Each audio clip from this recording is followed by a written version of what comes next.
کیا باتیں کر پاؤں گا یہ مجھے پتہ نہیں ہے، لیکن اتنا کہنا چاہتا ہوں، توجہ بہرحال میں آپ کی چاہوں گا، میں اتنا کہنا چاہوں گا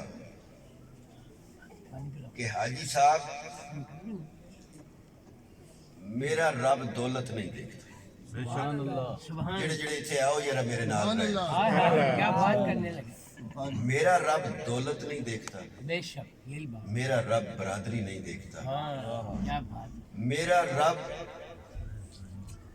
ذات پات نہیں دیتی، یا ذہن میں رکھنا کہ وہ کاریں اور کوٹھیاں نہیں دیکھتا، بے شک ایسے، میرا رب اپنے یار اپنے حبیب کا صرف ڈیرا دیکھتا ہے۔ سبحان اللہ، کیا بات، کیا بات کی، اور حاجی صاحب میں کسی کی تعریف کرنے کا منہ پہ قائل نہیں ہوں، ایسی، میں پیر عبد القادر رحمۃ اللہ علیہ کا شاگرد اور مرید ہوں، ان کا مشن تھا کروں مدح آل دب الرضا، پڑے اس بلا میں میری بلا، میں گدا ہوں اپنے کریم کا، میرا دین پارا نہ نہیں۔ سبحان اللہ، میں نے روٹی کے ٹکڑوں کے لیے کبھی کسی کی تعریف نہیں کی، ہاں یہی بات، لیکن جو بات میرے دل میں آ جائے تو میں نے کبھی کسی سے پوچھا بھی نہیں کروں کہ نہ کروں۔ حاجی صاحب جو باتیں میرے دل میں آئی ہوئی ہیں، کوئی مجھے روکنے کی بھی کوشش کرے گا تو میں شاید کر جاؤں گا۔ حاجی صاحب بہت مخلص، محبت ہے، انتہائی وفادار، رقیق القلب۔ اللہ، یاد رکھنا سرکار نے فرمایا کل کچھ قومیں ایسی جنت میں جائیں گی جن کے دل پرندوں کے دل پر ہوں۔ کیا بات کر دی، مزہ لینا، یہ حدیث میں نے بیان کی ہے، شعر نہیں پڑھا۔ سرکار نے فرمایا قیامت والے دن کچھ قومیں ایسی جنت میں جائیں گی جن کے دل پرندوں کے دل پر ہوں گے۔ اب حضور نے تو اتنا کہہ دیا، میں نے محدثین سے سوال کیا یہ راز کیا ہے، تو جواب یہ ملا کہ پرندے کی دو صفتیں ہوتی ہیں، بے شک، پرندے کی دو صفتیں، مزہ لے سو مزہ، ہاں بھائی، پتہ لگے نا سی میلاد چاہے سبحان اللہ، جو برادری کو منہ دکھانے آیا ہو اس کی اپنی مرضی، لیکن جو مدینے والے سے منہ لگانے آیا ہو وہ ذرا سبحان اللہ، برادری کے گلے کبھی نہیں ختم ہوتے، نہ ہوں گے، نہیں ہوتے ختم، کبھی بھی نہیں ہوتے، لیکن مدینے والے سے گلہ ہے ہی کسی کو نہیں ہے۔ سرکار نے تو ہمیں وہاں یاد کیا ہے جہاں ہماری تکی نہیں بنتی، سبحان اللہ، ہمارے نام کس قابل ہے؟ آیا، سرکار نے فرمایا کہ قیامت والے دن کچھ قومیں ایسی داخل ہوں گی جنت میں جن کے دل پرندوں کے دل پر ہوں گے۔ حضور نے تو یہ کہہ دیا، اور پرندے کا دل ہوتا کتنا سا ہے، پہلے پرندہ ہی کتنا ہوتا ہے، یہ بات، پھر اس میں اس کا دل ہی کتنا ہوتا ہے، تو کیا اتنے چھوٹے دل والا بھی جنت میں چلا جاتا ہے؟ سبحان اللہ، مزہ مزہ، کیا تھا سوال، سنو ذوق لینا ذوق۔ سرکار کا فرمان ہے یہ سورج کے چڑھے ہوئے دن سے بھی زیادہ روشن ہے، کیا بات، فرمان جو کملی والے کا ہے۔ محدثین نے دو وجوہات لکھی ہیں کہ حضور نے ان لوگوں کے جنت جانے کا کیوں اعلان کیا جن کے دل پرندوں کے دل پر ہوں گے۔ ایسی بات، میرا ایک سوال ہے آپ سے، اللہ اکبر، آپ نے کبھی پرندے کے گھونسلے میں کل کے لیے جمع کیا ہوا کھانا دیکھا ہو؟ نہیں دیکھیں کبھی نہیں، اسی وقت کھائی جاتی، سبحان اللہ، بڑے سیانے لوگ ہو، سبحان اللہ، سبحان اللہ، میں یہ نہ آخنا کہ تسی گھونسلیاں جو پرندیاں نے بچے کٹ کے آنے رہے ہو، پر میں گل نہ آخنا، لیکن اتنا تے پتہ ہے نا کہ گھونسلے تکنے رہے ہو، آلنے تکنے رہے ہو، یہ اس کی شان ہے، پرندوں کے گھونسلے دیکھتے رہے ہو۔ میں نے آج دن تک تجرباتی طور پر سبحان، پرندوں کے گھونسلوں میں کل کے لیے نہیں رسک نہیں رکھتی، ایک چھٹانک ایک سرسائی بھی نہیں دیکھی۔ وہ رکھتی نہیں ہے، طاقت کھاتی کھلا، اب دیان کامل، نعرہ تکبیر، اللہ اکبر، نعرہ رسالت، یا رسول اللہ، نعرہ حیدری، علامہ صاحب زادہ منیر عالم اداروی صاحب، زندہ باد، اب دھیان رکھیں، میں سرکار فرما رہے ہیں کہ پرندوں کے دل والے جائیں گے۔ دو صفتیں محدثین کرام نے پرندوں کی لکھی ہیں، ایک صفت تو ان کی یہ ہوتی ہے کہ وہ متوکل ہوتے ہیں، بات اچھی نہیں لگ رہی؟ نہیں اچھی لگ تو پھر پتہ لگے نا چنگی لگ رہی ہے، سبحان اللہ پھر کوئی سمجھ آوے نا تو ساں گل چنگی لگ رہی ہے، سبحان اللہ صحیح گل بلکہ یوں کہوں کہ ماں پہلے پتہ لگے نا کدھر گل لگ رہی ہے۔ لگ رہی ہے دے چ لگ رہی لال تواڈے چڑیا بیٹھ کے پڑھی سننی حاضرین محترم، سرکار نے فرمایا وہ پنج لوگ پرندوں کے دل والے جنت جائیں گے۔ پہلی صرف پرندوں کی یہ ہوتی ہے کہ وہ بڑے متوکل ہوتے ہیں۔ سرکار نے فرمایا کہ تغدو خماسا، علماء بیٹھے میرے جامعہ کی باہر ہے نا دائیں بائیں، ادھر والے تک وہ قاری محمد اسلم صاحب ہیں، علامہ عصمت ہزاروی صاحب ہیں، علامہ نصیر عباسی صاحب ہیں، علامہ حافظ عبدالحمید صاحب، انوار صاحب، یہ سارے جامعہ کے فیض یافتہ ہیں۔ سبحان اللہ اگر ایک محفل میں اتنے ہیں تو پھر ذرا سارے جمع کریں تو کتنے ہوں گے؟ بے شک پہلی صفت یہ ہے کہ وہ توکل والے ہوتے ہیں، میرے اور آپ کی طرح مہینے کا لا کے نہیں رکھتے۔ ہم اپنے آپ کو مسلمان ضرور کہتے ہیں لیکن ہمارا خدا کی ذات سے اعتقاد اٹھتا جا رہا ہے۔ مجھے اپنے پیسے پر اعتماد ہے، مجھے اپنی رزق پر اعتماد ہے، کمائی پر اعتماد ہے، لیکن خدا کی ذات سے ہمارا اعتماد اٹھتا جا رہا ہے۔ جن لوگوں کا اعتماد خدا کی ذات پر تھا، ہم نے دیکھا ہے کہ ان کے خالی دیچکے بھی بھرے ہوئے ہوتے تھے۔ سبحان اللہ کیا بات پرندوں کی پہلی صفت یہ ہوتی ہے کہ وہ متوکل ہوتے ہیں۔ سرکار نے فرمایا تغدو خماسا وتروح بطانا، صبح صبح جاتے ہیں تو خماسا خالی ہوتا پیٹ خالی ہوتا ہے، شام کو جب آتے ہیں نا تو ان کے پوٹے بھرے ہوئے ہوتے ہیں۔ سبحان اللہ کیا بات ہے ان کو کون رزق دیتا ہے؟ اللہ بولو بولو، پرندوں کو رزق کون دیتا ہے؟ اللہ سب کو دیتا ہے پرندے کا یہ اعتقاد ہے کہ جس رب نے مجھے کل دیا ہے وہ آنے والی کل کو بھی دے گا۔ یہی بات میرا تیرا اعتماد کیوں سست ہوتا جا رہا ہے؟ ایمان ختم ہم کیوں بھٹکتے جا رہے ہیں؟ پہلی صفت پرندے کی یہ ہے کہ وہ متوکل ہوتا ہے، اور حاجی صاحب دوسری صفت بھی اس کی ایک ہے جو میں نے حاجی صاحب میں بڑی دفعہ دیکھی، وہ یہ صفت ہے کہ پرندے نرم دل ہوتے ہیں۔ بہت میں نے حاجی صاحب کی آنکھوں میں بڑی دفعہ آنسو دیکھے اور خدا کے ذکر پہ دیکھے، آج اللہ کی محفل میں دیکھے، سرکار کی نعت پر دیکھے، علماء کے خطابات میں دیکھے اور تلاوت قرآن پاک میں دیکھے۔ میں ایمان سے کہہ سکتا ہوں کہ حاجی صاحب فکر نہ کرو، پیسے کاٹ سے جائیداد تھوڑی سے مکانہ دی تعداد کاٹ سے، پر مدینے والے دی نظر دے آ جائے۔ سبحان اللہ گھبرانا نہیں ہے، گھبرانا نہیں ہے۔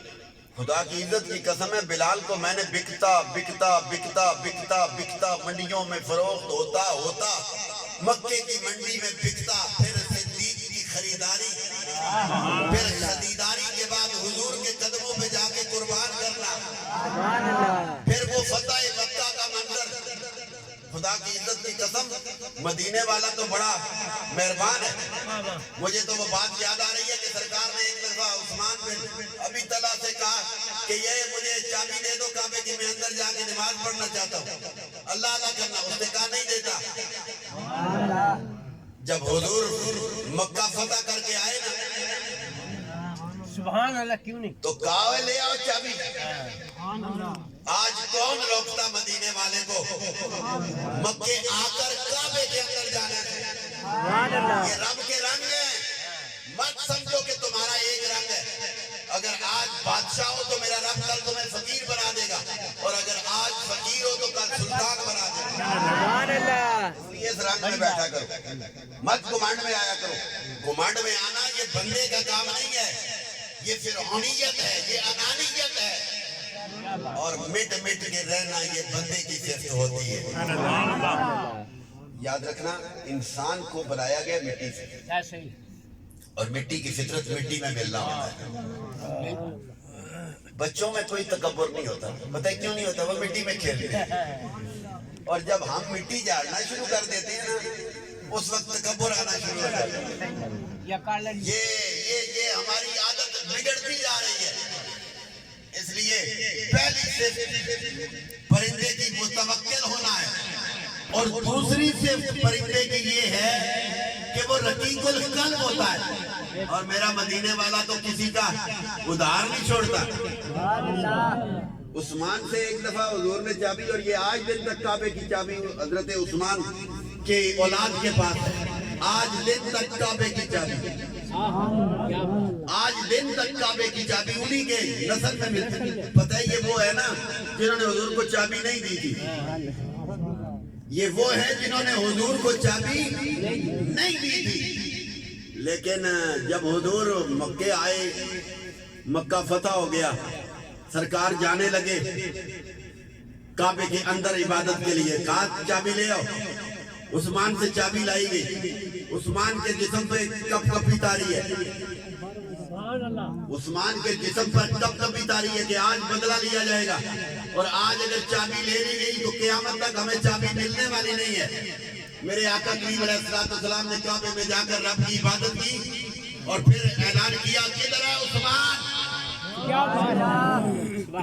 کدھر ہے عثمان؟ حاضر ہوں. کہا کل میں نے تم سے چابی مانگی تھی نا، ابھی تک عثمان ایمان نہیں لائے تھے. کل میں نے تم سے چابی مانگی تھی، تم نے چابی نہیں دی تھی. لیکن میں رحمت للعالمین ہوں نا، میں رحمت للعالمین ہوں. یہ لے لو چابی. اور کہا سوائے کسی ظالم کے کعبے کی چابی تجھ سے کوئی نہیں لے گا. یہی وجہ ہے اس دیکھیا یہ کل میرے کل چابی ہے، میں زورے چاہاں تے کملی والے منگی ہے تے میں نہیں دیتی. آج او زورے چاہیں تے چابی کن کے تے پھر موڑ کے دینے پہ، چابی لے کر پھر موڑ کے دے رہے ہیں. جب عثمان نے دیکھا کہ حضور نے چابی لے کر پھر موڑ کے مجھے دے دی ہے، یہ شان رحمت للعالمین تے ہاتھ بن کے آخر لگے کملی والے ہو پھر ماں بھی کلمہ پڑھاؤ تے اپنا پڑھاؤ.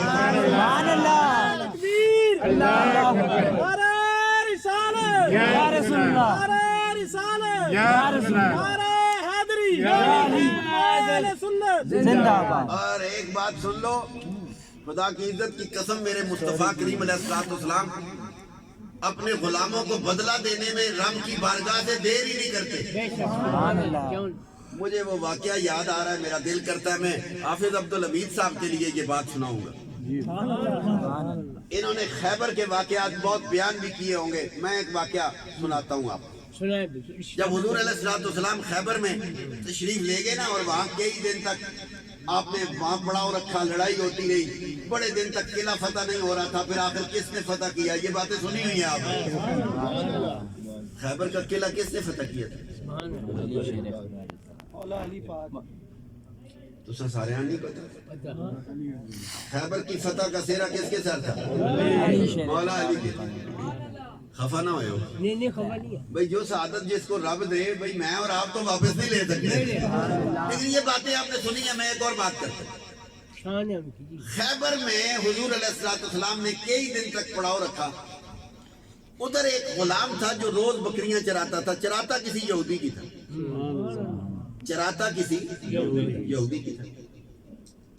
ہوا اس طرح کہ ایک دن اس نے کسی سے پوچھا یہ جو لوگ ادھر جمع ہیں اور لڑائی ہو رہی ہے اور دن کو میدان لگ جاتا ہے، رات کو خیمے لگ جاتے ہیں، روشنیاں اللہ روشن ہو جاتی ہیں، یہ کون لوگ ہیں؟ تو جس سے وہ معلومات، حبشی غلام تھا، کسی یہودی کی بکریاں چراتا تھا، چروات. اس نے پوچھا یہ کون لوگ ہیں؟ اس کو جس نے جواب دیا اس نے کہا یہ جس کے ڈیرا ہے نا، جس نے آج یہاں لوگ جمع کیے ہوئے، اس کا نام ہے محمد الرسول اللہ. یہ محمد ہے اور کہتا ہے میں اللہ کا رسول ہوں. تو وہ چونکہ حبشی تھا اور ایک یہودی کا غلام تھا، اور یہودیوں کے ہاں بھی الہ کا تصور ہے، اگرچہ 2 یا 3 کا صحیح لیکن ہے. میں اس بحث میں نہیں ڈالتا آپ کو. تو اس نے کہا کہ اس اللہ کا رسول ہے جو آسمانوں میں ہوتا ہے. وہ غلام تھا نا, کوئی زیادہ پڑھا لکھا تو نہیں, اس کی تو اپروچ ہی تھی. اس نے کہا اس اللہ کا رسول ہے جو آسمانوں میں ہوتا ہے. تو جواب دینے والے نے کہا ہاں. جی ہاں. اس آخیا تو پھر میں ذرا ملنا آواں اس. وہ غلام اپنی بکریاں ادھر چھوڑی نا پہاڑ پہ, تو نیچے جہاں ڈیرا تھا نا کملی والے کا, جدھر خیمہ لگا ہوا تھا وہاں آ گیا. آتے ہی دیکھا نا تو حضور اپنے غلاموں میں جلوہ فرما تھے. سبحان اللہ. آتے ہی آ کے کہنے لگا انت رسول اللہ. غلام آ کے انت رسول اللہ, کیا یہ رسول ہے؟ کیا تو رسول ہے. انت رسول اللہ, کیا تم ہی ہو اللہ کے رسول. سبحان اللہ. کیا بات. تو میرے آقا کریم نے فرمایا نام, کیا میں ہی اللہ کا رسول ہوں. اچھا اس نے جگ سے کہا هو الذی فی السماء, کتنی بڑی بات. اس اللہ کے رسول ہو جو آسمانوں میں ہوتا ہے. تو سرکار نے فرمایا نام. سبحان اللہ. جی ہاں میں اس کا. تو کہنے لگا پھر مجھے بھی بنا لو نا. سبحان اللہ. اچھا ابھی مولانا کہہ رہے تھے نا کہ حضور کا چہرہ ہی کافی تھا اور کوئی معجزہ بھی نہ ہوتا نا. بہت بڑی بات. میرا سوال یہ ہے کہ حضور نے نہ تو اس کو تبلیغ کی ابھی, سبحان اللہ. نہ کلمہ پڑھنے کی تلقین کی. وہ آیا اور چہرہ یار کا دیکھا اور پھر یار کا ہی ہو گیا. سبحان اللہ. کہنے لگا مجھے بھی کلمہ پڑھاؤ. سرکار نے اس کو کلمہ پڑھایا. اگلی گل کو مزے نہیں, سرکار نے اس کو کلمہ پڑھایا. جب کلمہ پڑھایا نا تو اب رنگ کیا تھا. کیا بات. اس نے تلوار لی نا, تو جنگ تو لگی ہوئی تھی, خیبر کی جنگ تو ہو رہی تھی. کہنے لگا میں بھی جہاد میں شامل ہوگا. کیا بات. میں بھی جہاد میں شامل ہوں گا.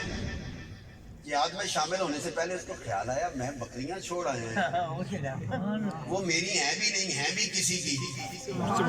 لیکن سنو جی مزہ لے کے زمین پر نیچے ہوا نا تو اپنی مشت بھری نا کنکریوں سے, سبحان اللہ. اپنی مٹھی بھری نا کنکریوں سے. کنکریاں بھر کے تو بکریوں کی طرف پھینکی اور ان سے مخاطب ہو کے کہنے لگا آج تم اپنے اپنے گھر چلی جانا. سبحان اللہ. آج تم اپنے اپنے گھر چلی جاؤ. اب میری اور تمہاری ملاقات نہیں ہوگی, اب میں کسی کا ہو گیا ہوں. نعرہ تکبیر, نعرہ رسالت, نعرہ حیدری. کہا اب تم چلی جاؤ, اب میری اور تمہاری ملاقات نہیں ہوگی, اب ہم کسی کے ہو گئے. میں علماء سے پوچھنا چاہتا ہوں اس سے پہلے بھی کبھی بکریوں کے ساتھ ایسا ہوا تھا؟ خدا کی عزت کی قسم ہانک ہانک کے لے جاتا تھا, جاتی نہیں تھی. دھکے مار مار کے لے جاتا تھا, قابو میں نہیں آتی تھی. لیکن آج تو لکھنے والوں نے لکھا ہے اس نے زمین سے اٹھا کے کنکریاں ماری. اوے اس نے ابھی نماز پڑھی نہیں تھی, اس نے غسل بھی نہیں کیا تھا, اس نے تہجد بھی نہیں پڑھے تھے, نوافل بھی نہیں پڑھے تھے. ایک مدینے والے کا کلمہ ہی تو پڑھا تھا. اس نے اپنے ہاتھ میں کنکریاں اٹھائی. حضور نے بھی اپنے ہاتھ سے نہیں دی, اس نے اپنے ہاتھ سے کنکریاں اٹھائی, اٹھا کے بکریوں کو پھینکی. لکھنے والے لکھنے پر مجبور ہو گئے کہ کوئی بکری پرائے کار نہیں گئی, ساریاں اپنے اپنے کار. کوئی بکری بیگانے گھر نہیں گئی بلکہ اپنے ہی گھر میں گئی. اگر ایک غلام کے ہاتھ کی کنکریاں بکریوں کو اتنا شعور دیتی ہیں, مدینے والے کا ہاتھ ابو بکر و عمر عثمان و حیدر کو کتنا شعور دیتی ہیں. سبحان اللہ. ماشاءاللہ. سبحان اللہ. کیا بات. اور اب اگلی بات سنو, وہ تلوار لی اور لڑنا شروع ہو گیا. کنکلوژن کی طرف جاتے ہیں, نچوڑ کی طرف جاتے ہیں. تلوار لی, لڑنا شروع کر دیا. لڑتے لڑتے نا جو ہی میدان میں گیا تو شہید ہو گیا. صحابہ کبار رضوان اللہ علیہ مجمعین اس کی لاش اٹھا کے لے آئے. جو ہی لاش اٹھا کے لائے تو اس ایک جگہ رکھ دی اور آ کر حضور کو بتایا کہ یا رسول اللہ ہے جڑا ہونی ہے کہ حبشی غلام نہیں آیا ہے, کچھ کلمہ پڑھیا ہے. وہ جو ابھی ابھی آیا تھا وہ شہید ہو گیا. واہ واہ سنے ہو گے گالے. میں حضور کی بات کرتا ہوں. حاجی صاحب آپ کے لیے کر رہا ہوں, آپ کی خوشنودی کے لیے نہیں, خوشنودی رب کی ہے, لیکن میں میلاد منانے والوں کی